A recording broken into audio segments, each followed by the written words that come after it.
ambayo walijenga.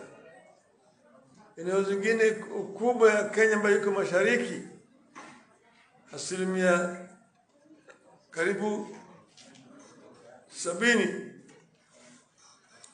hakuna maendeleo.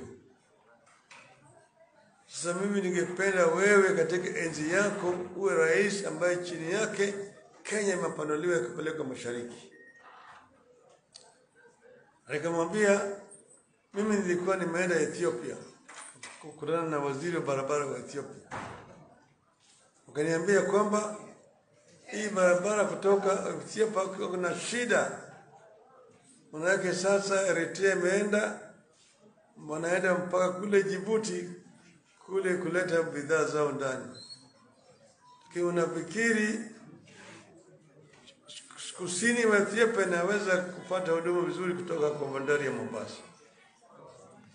Nikamwambia sasa mimi nataka nikubalia nianze mazungumzo tujenge barabara kutoka Kibwezi kuingia Kitui kuelekea Marsabit mpaka Moyale.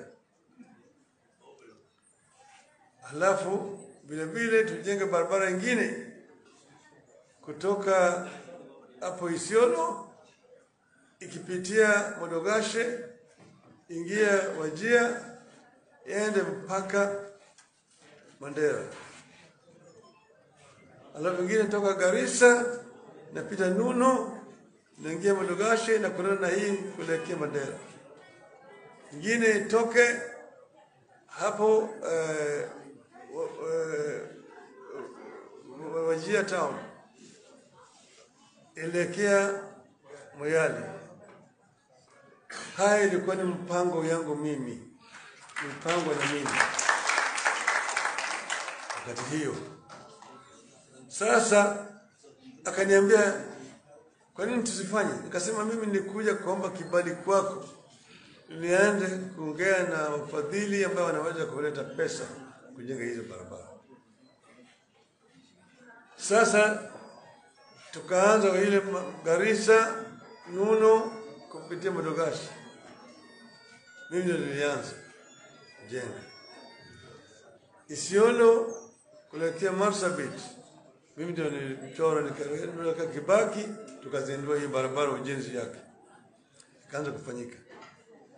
Hizi zingine zimekuwa manake wakati hiyo serikali yetu ilitoka na baadaye tumerudi kwa ile serikali nyingine kukawa na mavurutano hapa na pale mpaka sasa. Bado haya hayatengenezwa. Mimi nilifurahia sana juzi Ruto alipokuja hapa akasema sasa una mpango ya kujenga hiyo barabara. Lakini mimi ndio nilichora. Sasa hapa mambo ya miundo msingi ni swala nyeti hapa kweli.